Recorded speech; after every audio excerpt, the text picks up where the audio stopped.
Les jeunes, peut-être si vous ne voulez pas avoir le cou un peu comme ça, vous pouvez vous dégager là, de mettre sur le premier rang, là, comme ça.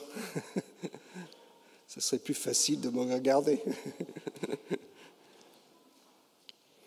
Aujourd'hui, c'est le jour de Pentecôte où nous parlons chaque année de cette promesse du don de l'Esprit en accueillant justement des jeunes de troisième qui ont terminé leur parcours de caté, qui demandent soit le baptême comme Anne-Claude et Joseph ou la confirmation de l'alliance de leur baptême comme Tess et Noé. Pour chacun de ces jeunes, nous avons demandé à Dieu de renouveler, de donner son esprit pour que leur vie soit signe de la grâce et de l'amour de Dieu. Dans l'évangile de Jean, la promesse faite par Jésus de ce renouvellement, de ce don de l'esprit dans la vie des disciples vient dans le contexte de son dernier discours, avant sa mort sur la croix. Jésus ne sera plus là, physiquement, avec les siens, à partir de son élévation dans la gloire de son Père. Et il y a des questions qui se posent. Que vont devenir les disciples? Comment vont-ils pouvoir continuer à ce que Jésus a commencé avec confiance? Qui va les accompagner pour aller de l'avant avec courage? Dans ce contexte-là, Jésus leur dit, « Si vous m'aimez, vous garderez mes commandements, et moi, je prierai le Père, et il vous donnera un autre paraclet. Il vous donnera l'Esprit, pour qu'il soit avec vous pour toujours. » Jésus, le paraclet, par excellence, promet à ses disciples le don d'un autre paraclet, qui est l'Esprit de Dieu, l'Esprit Saint. Voilà ce que Jésus envisage pour ses disciples avant d'entrer dans sa passion et de retourner auprès de son Père. Mais ce mot paraclet, vous ne l'avez pas entendu dans la lecture du texte, c'était le mot consolateur dans le texte que nous avons lu. Mais ce mot paraclet, pour parler de l'action de l'Esprit, qu'est-ce que ça veut dire exactement? Ce n'est pas un mot courant dans notre langage. Si vous regardez dans les différentes traductions de la Bible, ce mot n'est jamais traduit de la même façon. Dans la Bible souvent que nous avons lu ce matin, que nous avons l'habitude de lire le dimanche matin, c'est le consolateur, la traduction, le consolateur. Dans la nouvelle Bible seconde, c'est un autre mot, c'est le défenseur. Dans la nouvelle Bible en français courant, c'est encore autre chose. C'est tout simplement quelqu'un d'autre pour venir en aide. Quelqu'un d'autre pour venir en aide. Puis, dans la traduction écuménique de la Bible, que nous utilisons dans les rencontres écuméniques, c'est le mot paraclet qui est utilisé par cette traduction. Ici, les traducteurs n'ont pas fait le choix de mettre un autre mot, ils ont essayé de traduire le grec. Donc, c'est le mot parakletos en grec. Donc, ils ont mis le mot francisé, paraclet. Ce mot veut dire, lorsqu'on regarde le grec, ce mot veut dire littéralement, je vais pouvoir le dire, celui qui est appelé à côté de quelqu'un. Il y a un verbe kaleo qui veut dire appeler et para veut dire venir à côté. Donc celui qui est appelé à côté de quelqu'un pour consoler ce quelqu'un, pour défendre ce quelqu'un, pour venir en aide à ce quelqu'un, pour inspirer ce quelqu'un. Ce mot est tellement riche en sens que c'est presque impossible de le traduire. Et voilà les hésitations au niveau des traductions de la Bible. Profitons donc de cette richesse sémantique pour voir ensemble trois visages de l'esprit, trois façons par lesquelles cet esprit intervient dans notre vie, dans la vie de ces 4 jeunes qui ont pris des engagements devant vous ce matin. Commençons par la traduction que nous avons entendue. Le consolateur, c'est-à-dire celui qui vient à côté d'eux pour nous consoler dans les moments difficiles où nous nous sentons seuls. Le contexte, les disciples sont terrifiés par l'annonce du prochain départ de Jésus. Ils ne comprennent pas.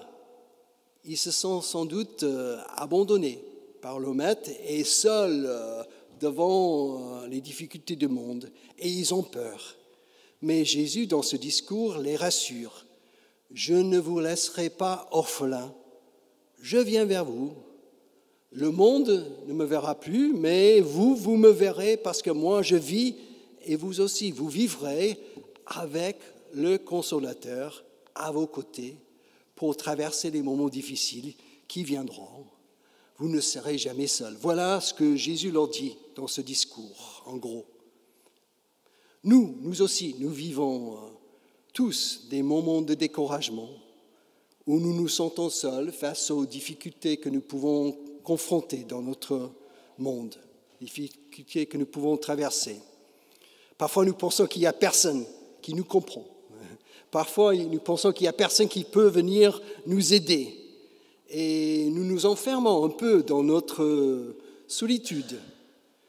Cet isolement peut être provoqué par un deuil que nous n'arrivons pas à faire, par un échec que nous n'arrivons pas à surmonter, par le harcèlement dont nous sommes victimes, soit au travail ou à l'école, par la trahison d'un ami que nous avons subi. Il y a plein de découragements dans la vie, ça arrive. Dans des moments comme cela, la présence discrète du Consolateur dans notre vie est promise par le Christ de notre foi. Et nous pouvons imaginer cette présence tout simplement comme un ami bienveillante qui vient à côté de nous pour mettre son bras autour de nous, nous serrer comme ça et pour chuchoter dans notre oreille. Tu n'es pas seul. Je suis là à tes côtés. Tu es aimé par Dieu. Je te comprends. J'entends ta prière. Je suis là pour t'aider à traverser ce que tu vis. Tu peux reprendre ta vie avec confiance et courage. Je ne t'abandonne jamais. Voilà donc un visage de l'esprit dans notre vie quand nous nous sentons seuls et découragés. L'esprit comme un ami bienveillant qui vient à nos côtés. Deuxième image, deuxième visage de l'esprit que nous pouvons discerner dans ce mot paraclet. Il est souvent traduit par le mot défenseur ou avocat ou même intercesseur. Ce sens découle du fait que ce mot vient du langage juridique en grec. Le paraclet était celui qui est appelé auprès d'un accusé pour le défendre, pour l'aider, pour intercéder pour lui devant un tribunal. Voilà le sens technique du mot. En revenant à notre contexte, les disciples savent qu'ils vont devoir vivre dans un monde un peu hostile à leur message et à leur façon de vivre. Ils vont devoir aller à contre-courant dans le monde que Jésus leur laisse. Ils auraient préféré que Jésus reste physiquement là avec eux et manifeste clairement au monde sa puissance, son autorité et la vérité, entre guillemets, de son message. Mais non, Jésus leur dit, si quelqu'un m'aime, il gardera ma parole et mon Père l'aimera. Nous viendrons vers lui et nous ferons notre demeure chez lui. Nous serons avec lui quand il devra affronter les accusations et les persécutions du monde, qu'il n'aime pas à cause de mon nom, à cause de ma parole. Il n'aura pas à s'inquiéter pour qu'il aura à dire dans les moments où on l'accuse injustement. Le défenseur sera là comme son avocat. Il intercédera pour lui. Il lui donnera les mots pour parler, pour se défendre. Voilà ce que Jésus leur dit en gros. Si nous souhaitons vivre selon l'Évangile, nous aussi, nous savons que notre vie ne sera pas un long fleuve tranquille. L'Évangile va souvent à contre-courant dans notre société. L'amour des ennemis, la pratique de la non-violence, le partage pour que tout le monde ait assez pour vivre, le refus d'une société de rentabilité à tout prix, l'accueil inconditionnel de celui qui est différent, notamment l'étranger, la place importante de chacun dans la société, la paix avec justice dans les conflits. Toutes ces pratiques et ces valeurs qui découlent de l'Évangile et de notre démarche de foi ne sont pas toujours bien accueillis dans notre monde. Nous ne sommes pas évidemment persécutés aujourd'hui dans notre pays, ça c'est vrai, mais nous avons parfois besoin de prendre la parole pour dire nos convictions, pour protéger les plus faibles, pour défendre ce que nous croyons, et pour contribuer positivement à la construction d'un monde meilleur à partir de ce que nous croyons. Dans des moments comme cela, la présence active du défenseur nous est promise par le Christ de notre foi. Et nous pouvons imaginer tout simplement cette présence comme un bon avocat. Il y en a plein dans cette salle-là, je sais, comme un bon avocat avec sa robe noire et son rabat blanc qui vient se mettre à côté de nous, comme le mot veut dire, peut-être un peu en avant de nous pour se mettre entre nous et notre adversaire, entre guillemets, ou la personne avec qui nous sommes en conflit. Cet avocat est là pour nous souffler des paroles, pour nous aider à débloquer des situations compliquées, pour débusquer les pièges, pour démasquer les faux semblants, pour nous aider à garder notre calme, afin de dire notre vérité, afin d'écouter la vérité de l'autre. Voilà ce travail de l'avocat, cet esprit qui est là avec nous. Donc un deuxième visage de l'esprit pour venir prendre la parole, pour nous aider à nous défendre nos convictions qui découlent de l'Évangile. L'esprit comme un bon avocat. Et dernièrement, donc, un troisième visage que nous pouvons voir dans le mot paraclet. Dans notre texte, l'esprit joue aussi un rôle de faiseur de mémoire et d'interprète des paroles et de l'enseignement de Jésus. Jésus a dit beaucoup de choses à ses disciples. Le problème, c'est qu'ils n'ont pas pris des notes, ils n'ont pas enregistré ce que Jésus a dit. Ils ont simplement écouté les paroles de Jésus, mais Jésus n'a rien écrit et eux non plus. Comment vont-ils faire pour se rappeler de l'enseignement de Jésus? Puis comment vont-ils faire pour l'écrire, pour l'interpréter, pour l'actualiser dans leur vie sans lui? Ils ont besoin d'aide pour effectuer ce travail de mémoire, de discernement, d'interprétation, d'actualisation. Jésus leur dit, l'esprit de vérité que le monde ne peut pas recevoir, il demeure en vous et il sera avec vous.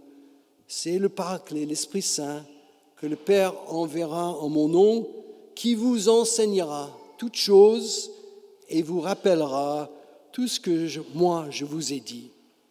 Jésus promet donc aux disciples le Paraclet pour se souvenir de ses paroles et pour interpréter et actualiser son enseignement. Chaque dimanche, vous l'avez entendu tout à l'heure, juste avant de lire le passage de cet évangile, nous demandons à Dieu de renouveler en nous le don de son esprit pour que nous puissions justement comprendre ce qui est dit et recevoir, discerner une parole pour notre vie. Dans notre démarche de foi, nous souhaitons discerner ce que Dieu veut pour nous dans chaque situation de notre vie quotidienne, 7 jours sur 7. Nous ne pouvons pas appliquer à la lettre des textes bibliques que nous lisons, mais nous avons besoin d'aider pour discerner comment interpréter ce vieux texte dans notre vie d'aujourd'hui. Et c'est dans ce travail de discernement que nous pouvons entendre l'Esprit qui souffle sur nous. Le rôle de l'Esprit est donc de nous éclairer, nous inspirer, nous orienter sur le chemin. Nous essayons de mettre en pratique ce grand commandement que Jésus a laissé. Aimez-vous les uns les autres, comme je vous ai aimés. Dans ce travail de mémoire, d'écoute et d'interprétation des Écritures, nous pouvons imaginer tout simplement la présence de l'Esprit quand nous ouvrons notre Bible, quand nous écoutons une prédication comme c'est le cas dimanche matin. Nous pouvons imaginer la présence de l'Esprit comme un bon prof pédagogue qui est là, et vous l'avez tous expérimenté ça à l'école. Vous êtes en train de plancher là, et le prof vient derrière toi pour regarder par-dessous votre épaule, et puis il souffle un petit truc pour vous aider vous orienter un peu. Voilà le prof qui souffle, l'esprit qui souffle. Voilà une piste. Voilà ce que je peux faire, comment je peux mettre en pratique la parole dans ma vie. Donc ce prof-là nous accompagne dans la vie pour nous rappeler un peu les choses que nous souhaitons mettre en pratique au quotidien. Voilà donc un troisième visage de l'esprit. Quand nous cherchons à discerner notre chemin, à partir de l'écoute du message biblique, l'esprit est comme un prof, un bon prof, pédagogue qui nous pousse à appliquer les Écritures dans notre vie. Voilà donc trois images très simples qui pourraient nous accompagner aujourd'hui. L'esprit comme un ami qui vient à notre côté pour nous réconforter. L'esprit comme un avocat, un bon avocat, qui vient nous aider à dire, à défendre, à dire notre foi, à entrer en dialogue avec les autres. L'esprit un peu derrière nous qui souffle comme un bon prof, des pistes, des possibilités que nous pouvons aborder dans notre vie de foi. Voilà ce que nous recevons aujourd'hui en ce jour de Pentecôte, que chacun de nous peut essayer d'appliquer dans notre vie avec les jeunes qui sont devant nous ce matin. Amen.